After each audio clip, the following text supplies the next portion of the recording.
Good morning, guys. Article 283 custody etc of consolidated funds or contingency funds and money credits to the public account part 12 हम कर रहे हैं finance property contracts and suits. Simple सी चीज़ ये है कि इनकी जो पैसा होता है इनकी कस्टडी का रेगुलेशन कौन करते हैं उसके बारे में, जो पैसा होता है पब्लिक का उसकी कस्टडी कौन करता है, तो वो चीज़ है।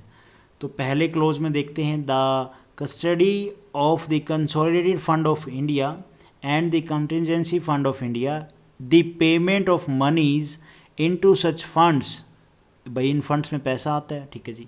The withdrawal of moneys therefrom, और वहाँ से पैसा निकाल रहे हैं, ठीक है जी। The custody of public money, भाई अलग अलग गवर्नमेंट एम्प्लॉय होते हैं अपना पैसा सेव करते हैं पीएफ वगैरह में, वो पैसे की बात कर रहा है, बैंक्स में होता है उस पैसे की बात कर रहा है, उसका कस्टडियन कौन होगा। Other than those credit to such funds received by or on behalf of the government of India, their payment government के बिहाफ पे कोई और भाई फंड्स में पैसा लिया जा रहा है, their payment into the public account of India and the withdrawal of money from such account and all other matters connected with or ancillary to matters aforesaid shall be regulated by law made by parliament and until provision in that behalf is so made shall be regulated by rules made by the president। क्या है इस सारी इतनी theory का point simple language में आपको बताऊं तो इस फंड से पैसे कैसे जाएं, ठीक है जी, ये मैंने पहले ही बता दी थी, और कैसे पैसे निकालने हैं कंसोलिडेटेड फंड ऑफ इंडिया से,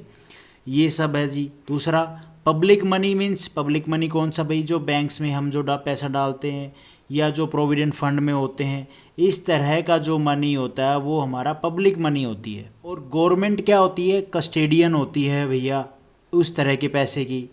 ऐसे पब्लिक अकाउंट से विड्रॉ कैसे होता है, तो इसके रिलेटेड जो भी मैटर्स हैं, जो मैंने आपको ऊपर बताया, कंसोलिडेटेड फंड ऑफ इंडिया हो या पीएफ अकाउंट हो, कंटिजेंसी फंड ऑफ इंडिया हो, इनके रिलेटेड जो भी मैटर्स हैं, इन तीनों के फंड्स की कस्टडी कैसे रहे, अंदर कैसे जाए पैसा, बाहर कैसे आए फंड से पैसा, इसके बारे में रेगुलेशन करना पार्लियामेंट करेगी, किसके द्वारा, बाय लॉ के द्वारा। ये बात बोल रहा है ये क्लोज। सेम है ये क्लोज नीचे वाला, बस यहाँ पे क्या है, कंसोलिडेटेड फंड ऑफ इंडिया की बात कर रहा है, कंटिजेंसी फंड ऑफ इंडिया की बात कर रहा है। यहाँ पे आ जाता है सारा स्टेट का खेल, हर एक स्टेट के केस में। The custody of the consolidated fund of A state, बाकी सारी बात सेम है, state and the contingency fund of A state and the payment of money into such funds, the withdrawal of money therefrom, the custody of public monies other than those credited to such funds received by or on behalf of the government of the state, their payment into the public account of the state and the withdrawal of money from such account and all other matters connected with or ancillary to matters aforesaid shall be regulated by law made by the legislature of the state and until provision is that behalf is so made shall be regulated by rules made by the governor. उसमें क्या था, president का बात आएगी, यहाँ पे state में बात आएगी तो गवर्नर की बात आएगी ऑफ दी स्टेट। की बातें मैंने आपको बताई फंड से रिलेटेड, भाई कैसे पैसे विड्रॉल करना है लॉ बना के, वो तो वहाँ पे सेंटर कर रही है, यहाँ पे स्टेट करेगी। सेम है उसकी तरह